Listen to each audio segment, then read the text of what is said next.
Okay, guys, we're here with Joe Rowley. Joe, welcome. It's Tendon month at Physiologic, and we just thought we'd get you on board today, mate, to get your ideas on tendon rehabilitation. And why don't you just start by telling us quickly, how is it that your approach to tendon rehabilitation might differ a little bit to, I don't know, conventional approach?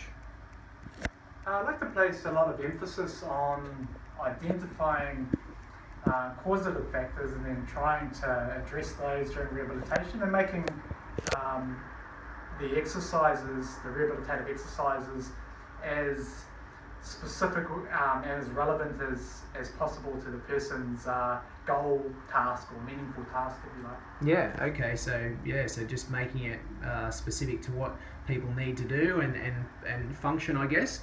The example you and I were just chatting about a little bit beforehand was lateral hip pain. This is a common condition that people get. Mate, just point to where a person may get that problem if they're not sure at home. Yeah, so it commonly affects the tendons that live in this area here, just on the side of the hip. Yep.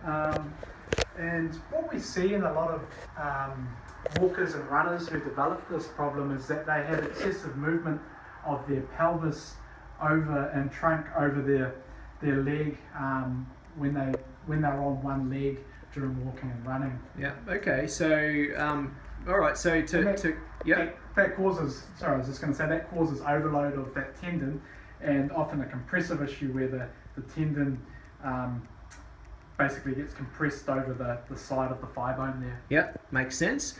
All right, good. So what sort of thing might a person see who's had what we call more traditional strengthening exercises? What's the sort of thing a person might have been told to do with this exercise that in the past? So commonly people prescribe exercises lying on their side. The common infamous clam, Yeah. like a variation of that, or just the straight sideline hip raise, Yeah. like so.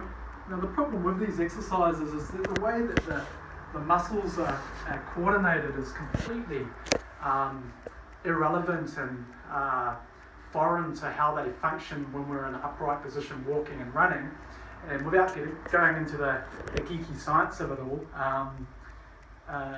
basically there's the transference is likely to be poor. Yeah, okay, so the exercise doesn't suit the function. Okay, good. So, mate, just give us a quick little insight into something that you might do that's a bit alternative to that particular exercise. We've got a bit of a setup over here for us, so I'll help you out here. Cool.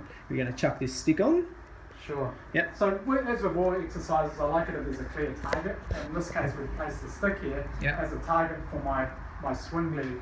So if I've got something to reach my swing leg up towards, then what happens is that this side of the hip is stimulated to pull down and help with the task of raising my knee up, basically. Right. So that was the opposite of what you were showing before, where the pelvis moves out the other side. Yeah, and look, the pelvis should move out to the side, and that's an important part of loading these muscles to then go the other way. But I think we can do our rehab in reverse, and we'll show you how we can add in challenge to the lowering later on. Okay.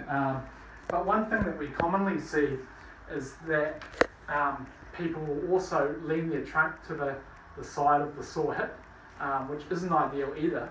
So a nice little technique that we can use to stop that compensation is get the person to hold some weights, preferably unstable weights over your head like so, and then as you're raising the free leg up, you also reach the stance hand high. So I'm raising my right my left hand, and that basically disables that compensation. It's kind of like pat your belly and rub your head.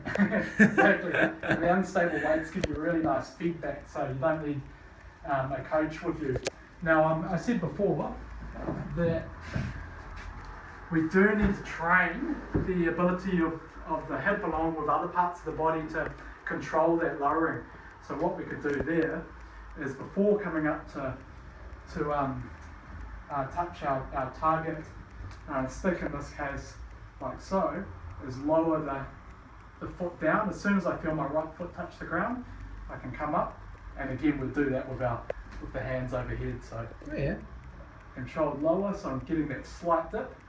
And then from there, boom, up to the stack. Okay, cool. Well, mate, that's, obviously very different to the exercise we saw on the ground, and kind of makes a lot more sense when you look at it functionally. So, mate, that's great. Thanks for providing us with some insight there as to how you might look at that common tendon problem. And, we'll get back to you soon with some more ideas similar to this. Sounds good. Thanks, mate. Thanks.